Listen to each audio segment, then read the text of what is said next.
туралы айтамыз, иә. Біздің ұйымдастырған қызметіміз өрт қауіпсіздігі. Енді балалар, өрт дегеніміз не? Кім айтады? Өрт дегеніміз не? Кім қалай түсінеді? Жоқ. Өрт дегеніміз не? Айнель. От, дұрыс. От бізге жақсы ма, жаман ба? Жаман, иә. Сендер жаман деп түсінесіңдер. Ал от жақсы жағы бар ма? Жоқ па? Балалар, от дегеніміз ол біздің өмірімізге өте көп рөл атқарады екен. Отта біз не істейміз? Отты біз не істейміз? Пешті не істейміз? Жоқ, пешті жаққанда үлкен кісілер, үлкен мамамыз бен папамыз отты жаққанда немен жағады? Пешмен не істейді? Ойнамаймыз, дұрыс айтады. Не істейміз? Ағашты не істейді? Өртеп жағады. Сосын пештен бізге не келеді? Бірнеше ережені есте сақтаған өте маңызды. Бірінші ереже: отпен ойнауға болмайды. Сіріңке мен тұтатқыш ойыншық емес. Егер күйік иісін немесе түтінді байқасаңда, дереу ересектерге айтыңыз. Және бөлмеден шығу жөн. Егер дабыл дыбысы естілсе, қорықпай, мұқият қараңыз, қазір сұраймын. Екінші ереже: ас үйге плита жаққа ересектерсіз жақындамаңыз. Ас үй қауіпті орын. Өрт шықса, үстелдің астына, шкафтың ішіне немесе басқа жерлерге тығылуға болмайды. Есіңізде болсын, адамдар көбіне оттан емес, түтін мен улы газдан зардап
Мынау не? Балта. Не мынау? Балтаны не істейміз? Ағашты емес, балалар, өрттен неден, тоқтан өрт шықса, осы балтамен не істейміз? Өрт нені?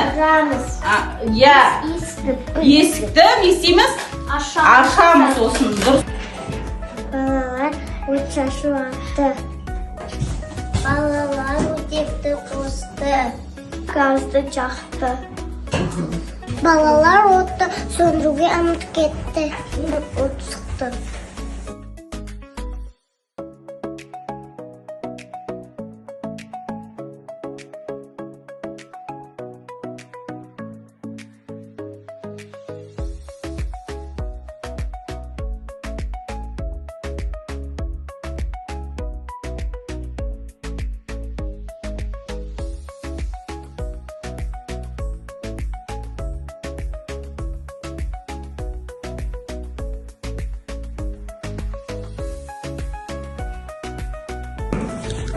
Мына кісі өрт сөндіруші, құтқарушы. Өрт сөндірушілер тек қана өрт сөндірмейді, өрт сөндіреді және құтқару жұмыстарын жасайды. Өрт дегеніміз тілсіз жау, өрт жанып атқан кез келген жанатын заттар жанып атқан кезде өрт сөндірушіге осындай автокөлікпен барып сөндіреді. Одан кейін құтқарушы дегеніміз жолда басып кетеді. Бір жерде адамдар қысылып қалады, ойнап жүргенде құлап қалады, шұңқырға түседі, биіктікке мініп түсе алмай қалады. Сол кезде киімдері бар. Ол бірден су өткізбейді, ол суды қатты суға түсіп кетеді, әрине. бірден су өткізбейтін, одан кейін отқа төзімді, отқа, суға, аяғына келіп резиновый етегі болады. Балалар қараңдар. Аяқ су болып қалмас үшін және де батпақ былай басқан кезде аяғында қорғап жүру үшін. Боти деп айтады, иә?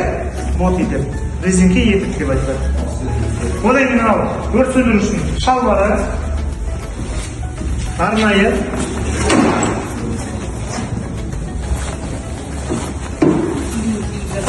Арнайы міне. Жауынгерлік киім деп айтылады, иә? Өрт сөндірушілер. Қараңдар. Бұл шалбар. Сендер өтсеңдер